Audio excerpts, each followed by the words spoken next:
গৃহশিক্ষক YouTube চ্যানেলে সকল ছাত্রছাত্রীদের জানাই শুভকামনা। ক্লাসে আমরা আলোচনা করব স্থাপত্যের ইতিহাস এই বিষয়টি নিয়ে। আগের কয়েকটি ক্লাসে আমরা তোমাদের দশম শ্রেণীর প্রথম অধ্যায় থেকে কিছু গুরুত্বপূর্ণ বিষয় নিয়ে আলোচনা করেছিলাম। এই ক্লাসগুলি যারা দেখোনি তারা অবশ্যই এই ক্লাসগুলি দেখে নেবে। আর আমাদের চ্যানেলে যারা নতুন তারা চ্যানেলটিকে সাবস্ক্রাইব করে পাশে থাকা বেল আইকনটি প্রেস করে রাখবে, তাহলে আমাদের চ্যানেলে নতুন কোনো বিষয় নিয়ে আলোচনা এলে তোমরা অবশ্যই সেটা দেখতে পাবে। স্থাপত্যের ইতিহাস কি? স্থাপত্য বলতে প্রাচীনকালে বা মধ্যযুগে রাজারা যেসব বড় বড় অট্টালিকা বা বিল্ডিং যেগুলো তৈরি করেছিল সেইগুলো, বা তারপরেও সরকার বিভিন্ন যে বড় বড় বিল্ডিংগুলো তৈরি করেছে সেইগুলোকেই আমরা স্থাপত্য বলতে পারি। ঠিক আছে, এর মধ্যে উল্লেখযোগ্য কোনগুলো, এর মধ্যে স্থাপত্যের উদাহরণ যদি তোমাদের দিই তাহলে বুঝতে পারবে। তাজমহল একটি স্থাপত্য, বা আমাদের কলকাতায় যে হাইকোর্ট আছে সেটাও একটা স্থাপত্য। এইগুলোকেই স্থাপত্য বলা হয়। আর এই স্থাপত্য এর গায়ে যে কাজগুলো যে থাকে সেখানে কি পাই আমরা? সেখানে আমরা বিভিন্ন দেশের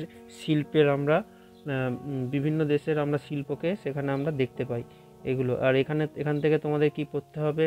এই যে কোনটা কি স্থাপত্যের নাম, এই নামগুলো তোমাদের অবশ্যই পড়তে হবে।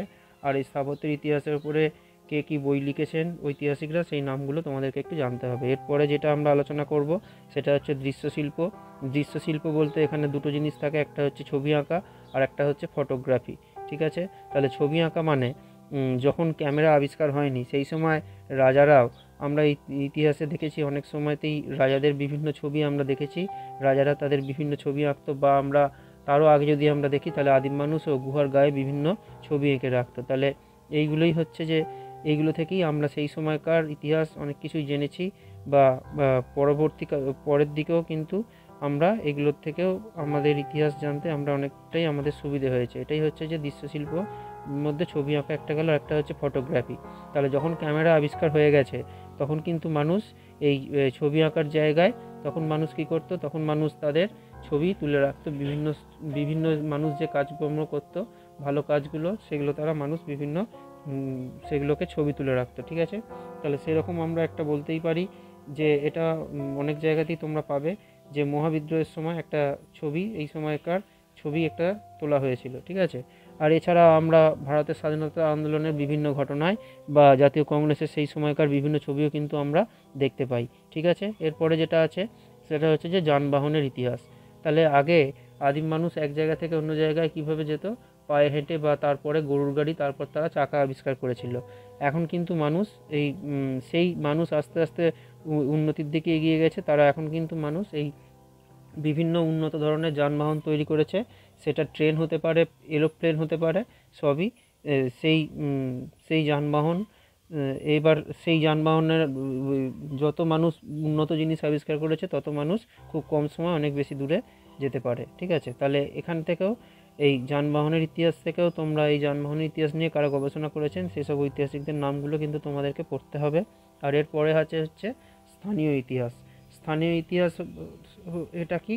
এটা হচ্ছে যে কোনো একটা স্থানের ওপরে যখন সেই স্থানটাকে বিশেষ গুরুত্ব দিয়ে যখন সেই স্থানটা সম্পর্কে ইতিহাস রচনা করা হয় সেটাকেই বলা হয় স্থানীয় ইতিহাস। এটা এর পরিধিটা এই যে স্থানের ইতিহাস, এটা কিন্তু খুব অনেক বিষয়ে অনেকটা বেশি জায়গা নিয়ে কিন্তু লেখা হয় না, খুব ছোট জায়গার ইতিহাসগুলোকেই এখানে তুলে ধরা হয়। সেই স্থানের সমাজ কেমন ছিল, সেই স্থানের অর্থনৈতিক অবস্থা কেমন ছিল, সাংস্কৃতিক জীবন কেমন ছিল, এইসব, আর সেই স্থানের মানুষের জীবনযাত্রা কেমন ছিল, এগুলোই এখানে তুলে ধরা হতো। আর এখান থেকেও এই স্থানীয় ইতিহাস নিয়ে কারা কী গবেষণা করেছেন তাদের বইয়ের নামগুলো তোমাদেরকে পড়ে রাখতে হবে। আর এরপরের যেটা আলোচনার বিষয় সেটা হচ্ছে শহরের ইতিহাস। এখানে কী কী পড়তে হয়? এখান থেকে সেই যে শহরটার ইতিহাস পড়ছো সেই শহরটা কবে, সেই শহরটার শুরু হয়েছিল কিভাবে, তারপর সেই শহরটা কিভাবে উন্নত হয়েছে, এই বিষয়গুলো। তারপর সেই সমাজের সমাজ কেমন ছিল, অর্থনৈতিক অবস্থা কেমন ছিল। ঠিক আছে, তারপর এখনকার দিনে সেই শহরের অবস্থা কেমন, এই বিষয়গুলোই পড়তে হবে। আর শহরের ইতিহাস নিয়ে কারাকে গবেষণা করেছেন তাদের বইয়ের নামগুলো অবশ্যই তোমাদেরকে পড়তে হবে। পরের ক্লাসে আমরা তোমাদের আরও ইতিহাসের প্রথম অধ্যায় থেকে কিছু গুরুত্বপূর্ণ বিষয় নিয়ে আলোচনা করব। আর আমাদের ক্লাস কেমন লাগছে সেটা তোমরা কমেন্টে অবশ্যই জানাবে।